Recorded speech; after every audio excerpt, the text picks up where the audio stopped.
Grande avancée pour l'humanité, une candidate au concours Miss France a les cheveux courts. Je vous en parle dans un instant parce que voici les 5 nouvelles qui ont attiré mon attention dans les médias aujourd'hui.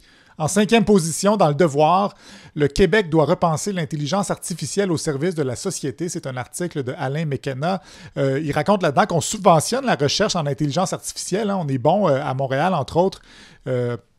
Dans la recherche sur l'IA, mais tous les bénéfices s'en vont aux entreprises de la Silicon Valley, donc il n'y a rien qui reste ici. Nous, on subventionne ça, on ne reçoit pas grand-chose, puis il n'y a pas beaucoup de traces du Québec dans ces compagnies d'intelligence artificielle. Et il parle un peu du modèle de la Silicon Valley. Mark Zuckerberg, le président de Meta, a déjà dit il y a quelques années, il faut agir rapidement et briser tout sur notre passage. Donc, c'est un peu ça l'idée, on trouve quelque chose, on trouve une solution, puis après ça, on va regarder si ça peut être payant, ça. Donc, il parle aussi du fait que, bon, pour contrer Napster, ça a pris du temps avant qu'on crée Spotify ou Apple Music. Donc, on se demande qu'est-ce qui va arriver avec l'intelligence artificielle, où ça va nous mener tout ça. Mais il me semble qu'on ne devrait pas laisser les entreprises décider justement d'où ça va, considérant le potentiel que l'intelligence artificielle a, soit du bon côté, du mauvais côté. Donc, surtout si on paye pour le développement de cette intelligence-là artificielle, ça serait le fun qu'il y ait un petit peu de nous là-dedans puis qu'on en tire certains bénéfices. 4e position, quelqu'un de pudique, délicat et pudibond. La famille Depardieu dénonce une cabale inédite, donc suite au scandale là, de Gérard Depardieu qui est allé faire des commentaires complètement macho, misogyne en Corée du Nord. C'est pas cette histoire-là. En tout cas, il est allé là-bas puis il a jugé les jeunes filles nord-coréennes en utilisant toutes sortes de termes sexistes. Et là, la famille de Gérard le défend. Elle dit, elle dit que c'est quelqu'un de pudique, délicat et pudibond. Pudibond, en passant, c'est la pudeur excessive. Il est excessif dans sa pudeur, Gérard. C'est quand même rassurant qu'eux autres, ils ne voient pas qu'il est comme ça, parce que s'il parlait de sa poutre, la poutre qu'il a dans les culottes avec sa famille ou de la moule de sa fille, j'imagine que ça passerait plus ou moins au sein de sa famille. Mais donc oui, c'est un gros dégueulasse, mais pas avec sa famille. Donc nous voilà bien avancés. 3e position. This porn company makes millions by shaming porn consumers. C'est l'histoire de celui qui, semble-t-il, serait le Steven Spielberg de la porn. Je ne sais pas ce que ça veut dire. Il doit être bon pour bien cadrer l'acte sexuel. Mais lui, ce qu'il fait, c'est que sa compagnie de pornographie poursuit tous ceux qui ont téléchargé illégalement ces vidéos sur le torrent, là, avec le protocole BitTorrent. Et donc, il les cible, puis il leur envoie des mises en demeure, des poursuites.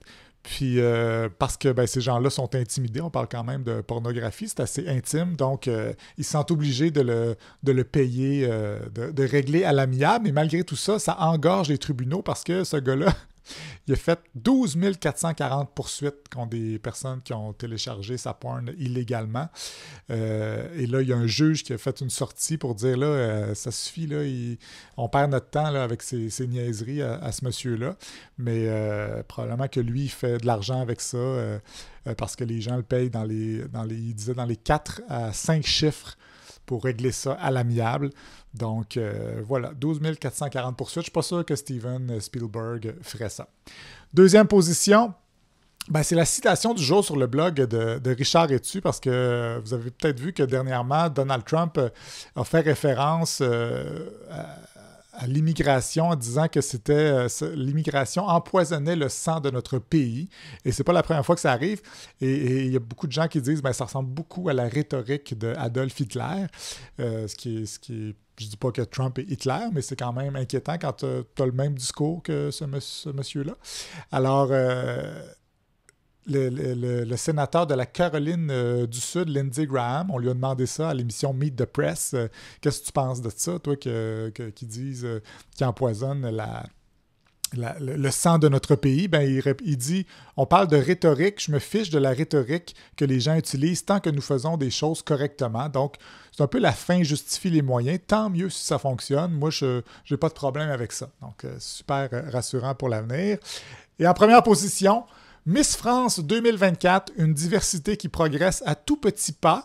Pour la première fois, il y a une jeune femme qui a les cheveux courts. C'est une citation. Pour la première fois, il y a une jeune femme qui a les cheveux courts. Parce que Miss France a dit, hey, on avance. Cette année, il y a une jeune femme aux cheveux courts dans notre concours. C'est un article du journal Le Monde. Et c'est drôle parce qu'ils ont dit, c'était la première fois en fait qu'ils ont allégé les règlements du concours Miss France. Il n'y a plus de limite d'âge. Donc avant, c'était 24 ans. Maintenant, tu peux devenir Miss à 25 ans, quand même une belle avancée.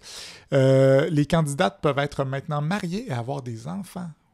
Et les tatouages, ils peuvent avoir des tatouages aussi. Donc voilà, grosse nouvelle quand même. Cette année, il y a une fille aux cheveux courts parce qu'il n'y a pas beaucoup de diversité. Là, je pense qu'il y a une fille de 28 ans.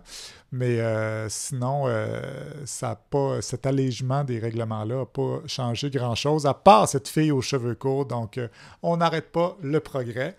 Voici, c'était les 5 nouvelles les plus intéressantes du jour, mais je vous invite à vous abonner à l'infolettre astor.ca pour accéder à tous les liens dont je vous parle, mais plusieurs autres liens tout aussi pertinents. Bonne journée!